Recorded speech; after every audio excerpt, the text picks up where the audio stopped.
Welcome to AFSPA Talks, a production of the American Foreign Service Protective Association with Chief Operating Officer Kyle Longton. Be sure to subscribe to us on your favorite podcast channel. Enjoy the episode. Hi, Hannah. How are you? I'm great, Kyle. How are you doing? Good. Can you hear me okay? Yep, I can hear you perfectly. How about you? Can you hear me? I can, and that's not always the case with me. As you may know, I'm wearing the headphones. Thankfully, they're noise canceling because I have taken my hearing aids out. And that's what I wanted to talk about today. It's May, which, as everybody knows, means it's Better Speech and Hearing Month, right? Yeah, it's fantastic. Better You've Speech and Hearing Month. Circled on your calendar, right? Of course, always, every year. Have you had any experiences with hearing loss in your own life, with your family, or even yourself? My grandfather had hearing loss, so he wore hearing aids. So I'm very used to when we would come close to him, he would, turn it down. And when we were further away, he would turn it up. So, But he wore them, right? He wore them all the time. Yeah. See, that was a challenge in my family. When my grandmother finally got hers, she wouldn't wear them most of the time. And so we'd have family gatherings and she had hearing loss and my mom did. And turns out I did too. So we'd be yelling at each other and the rest of the family's in another room, able to follow the conversation just fine. I'm actually on my third pair of hearing aids and I just got them. Wow. But they're not cheap. And I've been very lucky that I've had insurance that's covered it. But for my last two pairs, including this most recent one, I actually used one of the memberships one of the discount programs we have through AFSPA called TruHearing. Oh, great. That's actually, we're fortunate enough to have someone from TruHearing coming in today. Patty Greene is going to join us. And she's an audiologist, which I am grateful for because they have saved my life professionally and personally. Just making sure that I could, hear things. If you can believe it, I had trouble hearing our CEO, Paula Jacob, at times, but also hearing things at home. The first time I mentioned to a doctor that I was experiencing hearing loss and wanted to go to an audiologist, he said, "Well, why are you saying that? Did your wife recommend it?" And I said, "Well, I also can't hear my boss." It's a double whammy. Yeah. Patty Greene. I just want to do a quick bio before we actually bring her on. She's actually been an audiologist for more than 30 years. She's also been working as TruHearing's Director of Provider Engagement since August 2015. So she's building stronger relationships with the providers in the TruHearing network, which is nationwide, and also helping them understand how to use the programs, using communications and education for the providers. Before she came to TruHearing, she was in sales, marketing, and training with a leading hearing aid manufacturer. We're not going to mention that specifically because there's a lot of options that TruHearing works with. And she also had her own private audiology practice. And she's also been a presenter on a number of things and a number of different topics and a number of different forums. And she has her master's degree in audiology from SUNY Buffalo. So we're fortunate to be able to talk with her today.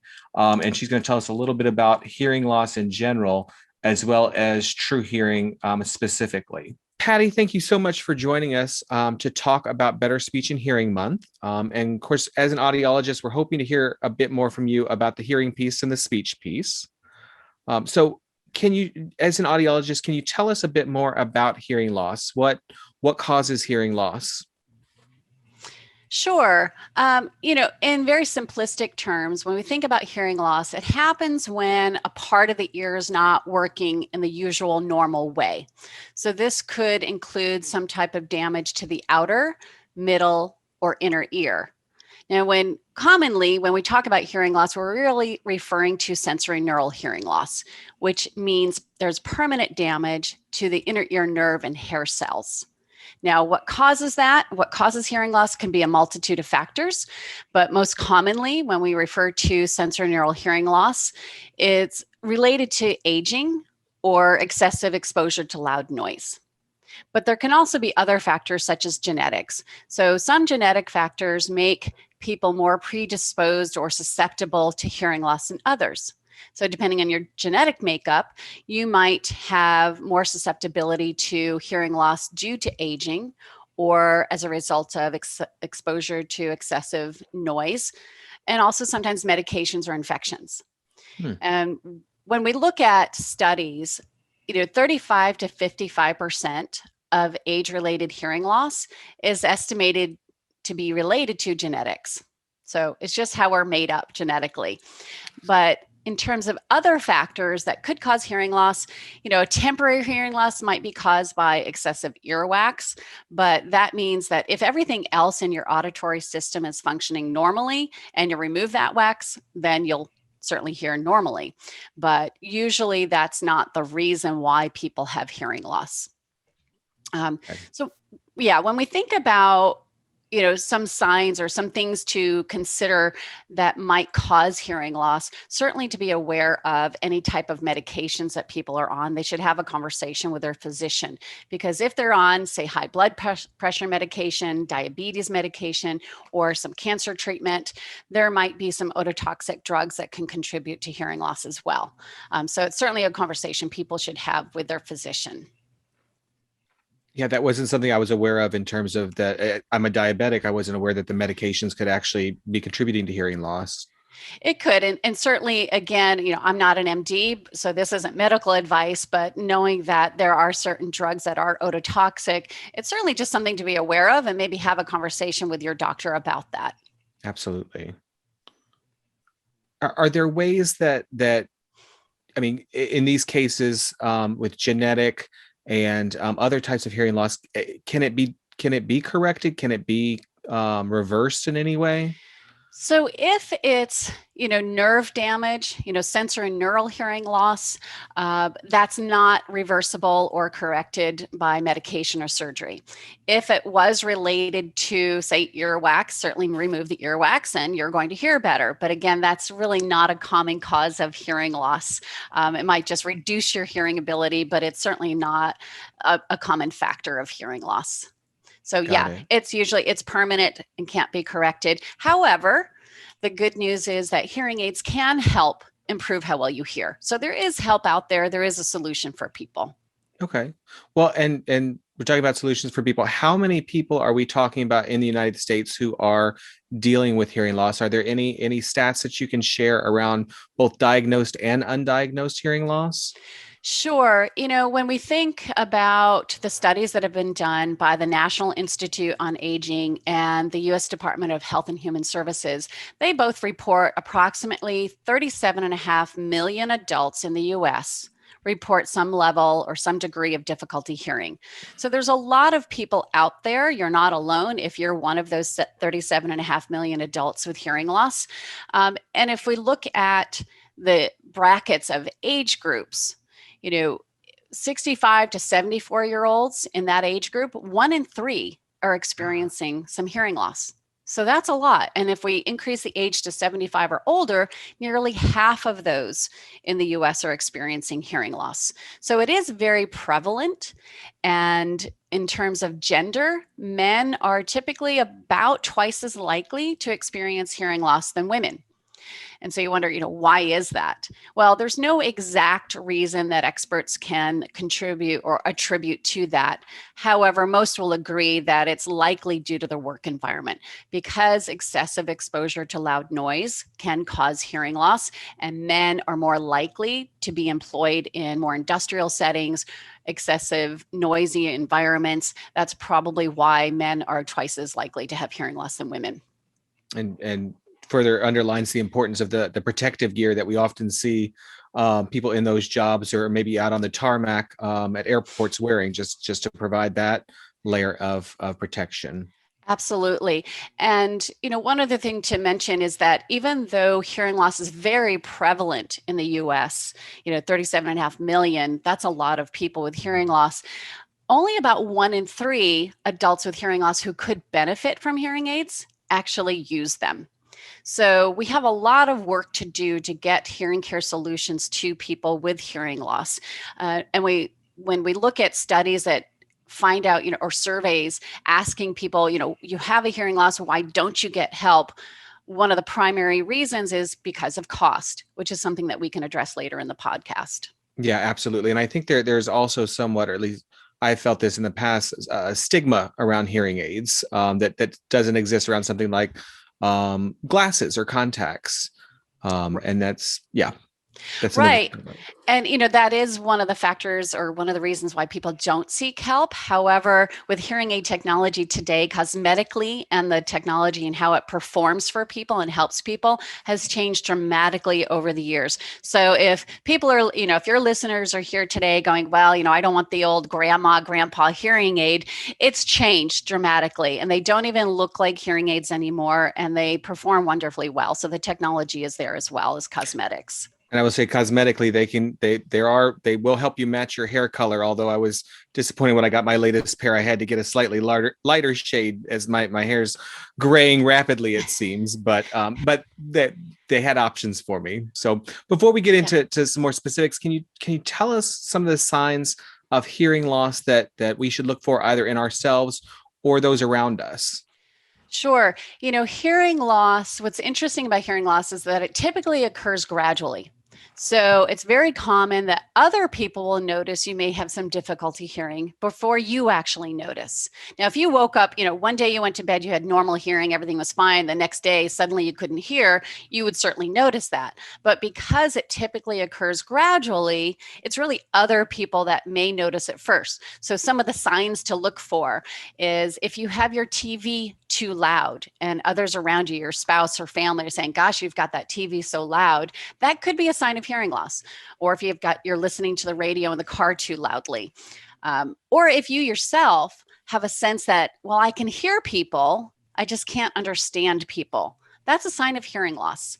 Or frequently people will say, I'm having to ask people to keep repeating themselves because I'm missing what they're saying. That's another sign of hearing loss. And usually that's happening in more noisy environments. So group settings, family gatherings, restaurants, anytime there's noise around, people will say, I can hear, I'm just not understanding. And I hear perfectly well and quiet. It's just when I get around a group of people, I have difficulty. And that's certainly a sign of, or an indication that you may have some level of hearing loss. And we'd recommend you get a hearing evaluation to assess that.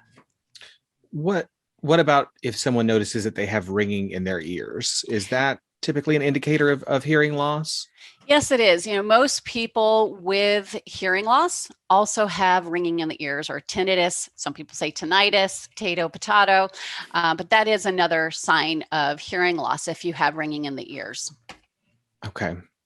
Well, one thing I want to share, I mentioned stigma before. This is something that as a person who got my first hearing aids at age 27, I've been passionate about hearing aids coverage for hearing aid benefits and so forth, as well as tearing down that stigma. But I also had a true misunderstanding about what would come out of my first hearing test at age 27. I went in and I thought, oh, they're going to tell me that I have 20% loss in my right ear and maybe only 15% in my left ear, but it's not that simple. Can you tell us a little bit more about how hearing tests work, how hearing is measured, what somebody might expect to learn from a hearing test? Sure. One of the things that is common, and I used to hear this when I was in practice as well, is people would come in and say, oh, the last time I had my hearing test done, I had 20% hearing in my right, 30% in my left. And I was always very perplexed by that because hearing is much more complicated than that. And that is really not an accurate description of hearing because of the way it's evaluated. So when a person has their hearing evaluated, they'll go into their hearing care provider. They'll put them in a quiet, sound-treated room called a sound booth. They'll put a headset on like I'm wearing today, minus the microphone, or soft earplugs in their ears that are connected to the test equipment, the audiometer. And then they're administered a pure tone test, or they'll hear beeps. And so that hearing care provider is going to assess how soft can they hear a beep at different frequencies. So they're going to measure low frequencies or low pitches, mid and high frequencies or high pitches.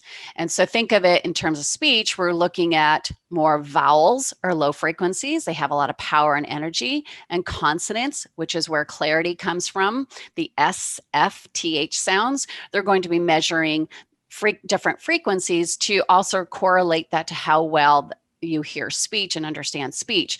And so the results of that are going to be plotted on a graph called the audiogram, and you'll get results for your right ear independently of your left ear. So it's going to give your hearing care provider an overall picture of how well your hearing sound at different pitches. They'll also assess how well do you hear and understand speech in quiet and in noise. And of course, consumers can relate to that because that's where they're having difficulty quite often, is in the noisy situation. So they're going to have a comparison of how well do you hear in quiet versus noise, and where's that breakdown.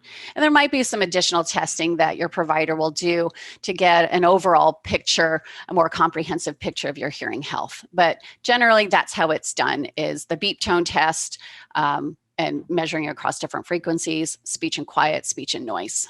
Okay, so it's comprehensive and independent for each ear when you go in for that test. I think that's good for people to understand, that if they think it's just one ear, they may just be looking at help for one ear. Right. And, I'm glad you mentioned that, because quite often people think they only have a hearing loss in one ear, whereas that could happen if there's a specific reason, a head trauma, a gun, going off on just one side of the head. But most people, because your ears are exposed to the environment together, they lose their hearing in both ears at the same time. And so when your provider recommends hearing aids to address your hearing loss, they most commonly are going to recommend two. And two are definitely going to help you hear and understand better in noisier environments, because you'll get more information coming to both ears, because that's how we normally hear and function. And the brain needs that information from both sides to also localize, to understand where is sound coming from around you. Is it coming from over on your right side or your left side? You need both ears performing optimally to make that distinction. And it's also going to help you understand better in noisy environments, having both ears work for you.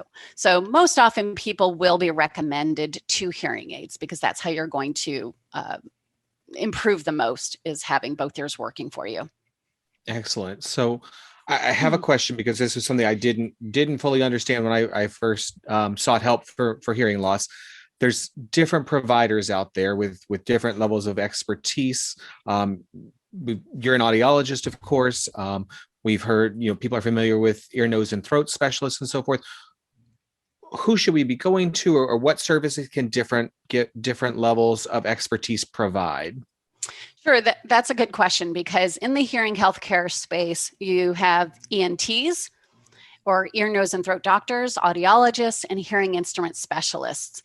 And the differences between those really relate to education and scope of services. And so just like you asked, why would you see one or the other? So let's go through like an ENT. An ENT, or an ear, nose, and throat doctor, is a medical doctor. So their education and training is medically oriented. Where an audiologist, they hold an advanced degree, either a master's, a doctor of audiology, or a PhD in the hearing healthcare space. And a hearing instrument specialist is licensed to evaluate your hearing and fit hearing aids, but does not hold a degree in the hearing healthcare field. So when do you see one or the other? So anytime you have a medical issue with your ear, nose, and throat, you'd see an ENT. So if you have an ear or sinus infection, if you have a sudden hearing loss, or tonsillitis, for example, or if you needed surgery in the ear, nose, and throat, you would see an ENT. So anything really medically related to the ear, nose, and throat. An audiologist, you would see if you had hearing loss or balance disorders. So they're the primary healthcare professional to evaluate, treat, and manage hearing loss and balance disorders. So if you need hearing aids, you could see an audiologist. But you could also see a hearing instrument specialist. So a hearing instrument specialist, even though they don't have an advanced degree in hearing healthcare, they are trained and licensed to administer hearing evaluations and fit hearing aids. So if you're looking to get hearing aids, you could see either audiologists or hearing instrument specialists. We have both in our provider network, and both provide excellent care and services for those needs. Excellent. So you mentioned earlier that cost is often a barrier for people in seeking hearing aids or other solutions for their hearing needs. AFSPA has a partnership with TruHearing, and that's been in place since 2017. We were introduced to the company through some partnerships we have with Axia Strategies and Carrington. Can you tell us, though, a little bit about TruHearing? How long has the company been around, and how did it get started? Sure. TruHearing has been around for about 17 years. It was founded in 2004 by Mr. Lindsay Atwood. Mr. Atwood, through an experience he had with his father-in-law getting hearing aids, discovered that most insurance did not offer any type of hearing aid coverage and financial support. So that left people with high out-of-pocket costs for hearing aids. And so that was his experience with his father-in-law getting hearing aids. So he founded TruHearing to improve the lives of those with hearing loss by making hearing aids more affordable. And so TruHearing, in the 17 years since we've been founded, has helped hundreds of thousands of people across the US access more affordable hearing aids and improve the quality of life for them through better hearing.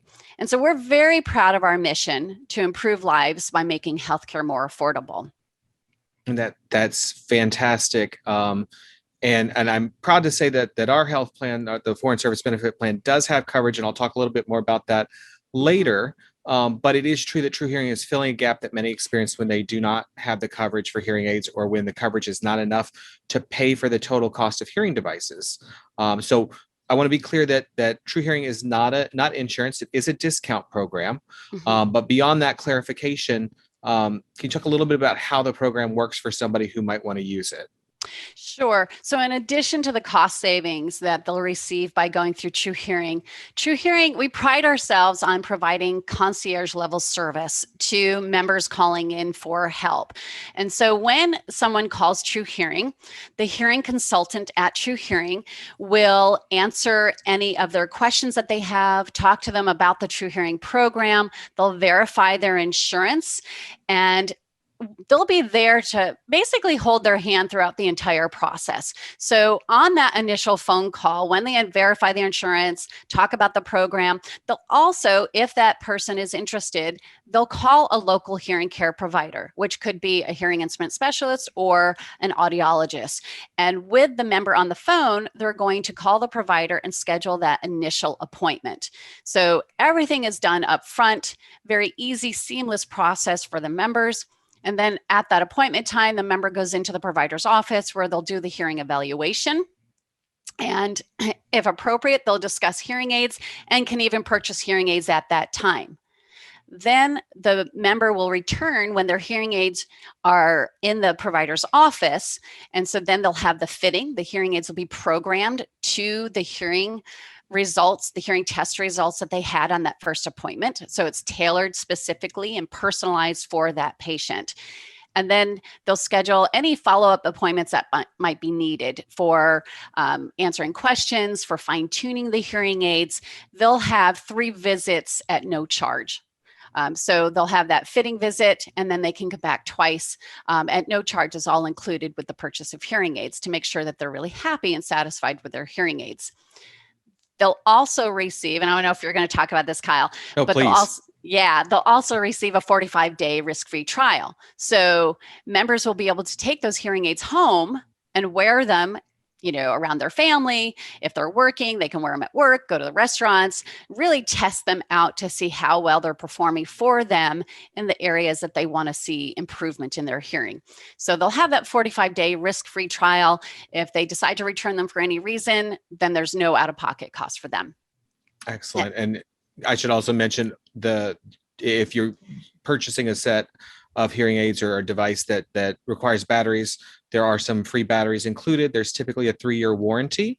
Mm-hmm. And then I myself have called TruHearing on a number of occasions to purchase additional batteries at prices lower than I find at my local pharmacy.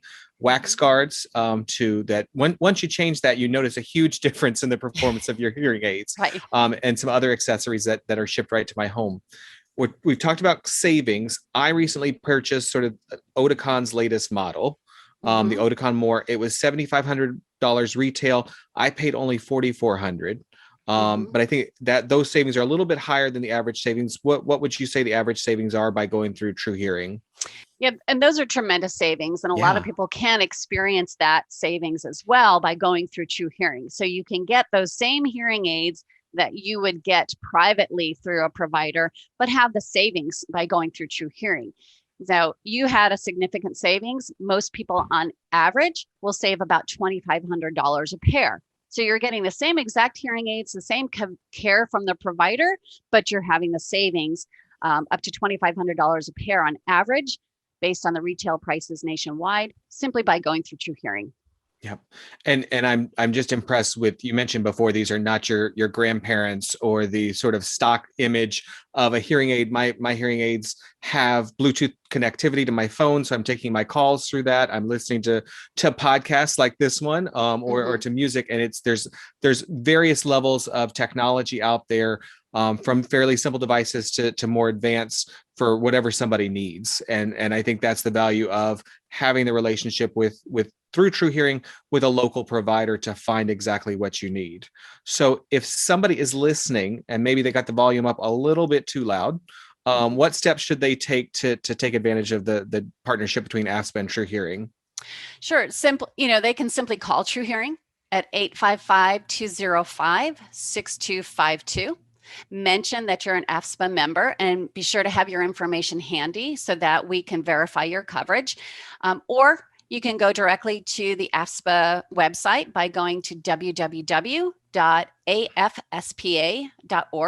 and click on the discount care programs under the ancillary insurance programs tab. And we'll be sure to take very good care of you and walk you through the entire process. Absolutely. And this is a benefit and a program that I am passionate about. So I want to encourage anybody out there who's thinking about it, go for it. Make the call, have that appointment with an audiologist or hearing instrument specialist, and find out how they can help you. And Patty, I just want to say thank you so much for joining us today as one of our first guests. I wanted to make sure we had this because it is something I'm passionate about, but I also think there's a lot of people out there who can benefit from this program who are not. So thank you so much. And, on behalf of TruHearing, Kyle, I'd like to thank you for inviting me to join you today. We look forward to helping your listeners access more affordable hearing care so that they can improve their quality of life through better hearing. Thanks again, Patty. And I just want to mention for clarity that TruHearing's comments and Patty's comments are not intended as medical advice. So any questions you have about hearing health should be directed to a hearing care provider. TruHearing is not an insurance program, as we mentioned before. If you have questions about TruHearing program or would like to schedule a hearing exam, please contact TruHearing. Thanks again to Patty Greene for joining us. I want to encourage anybody who's interested to take advantage of the TruHearing program. And I also want to encourage FSBP members to take advantage of the benefits available to them under FSBP. All of the benefits are outlined in the Foreign Service Benefit Plan brochure that's available on our website at afspa.org/FSBP. Without going into too many details, I'll mention that we do cover adult hearing aids every 3 consecutive calendar years, up to a maximum of $4,000. We also have benefits for children's hearing aids that are covered in Section 5A. We've talked about hearing, but it's Better Speech and Hearing Month. So also check out the brochure for details of our speech therapy benefits. Those are outlined in both 5A and 5E. You can find the full details about coverage for in-network and out-of-network, as well as when you're receiving those services overseas. Once again, for full details, check out the 2021 FSBP brochure or call the plan at 202-833-4910. We've also got secure contact forms on our website. Thanks for joining us today. We hope that you'll be back with us when we have another episode later this month. This has been AFSPA Talks, a production of the American Foreign Service Protective Association. All information offered in this podcast is meant to be educational. Should there be any discrepancy between information offered in this podcast and official plan documents for the Foreign Service Benefit Plan or the other products offered by AFSPA, the policy provisions will prevail. Thank you for listening, and be sure to subscribe to AFSPA Talks to catch our next episode. Thank you to Hannah Wolfhart for producing, editing, and mixing this episode. We'll see you next time.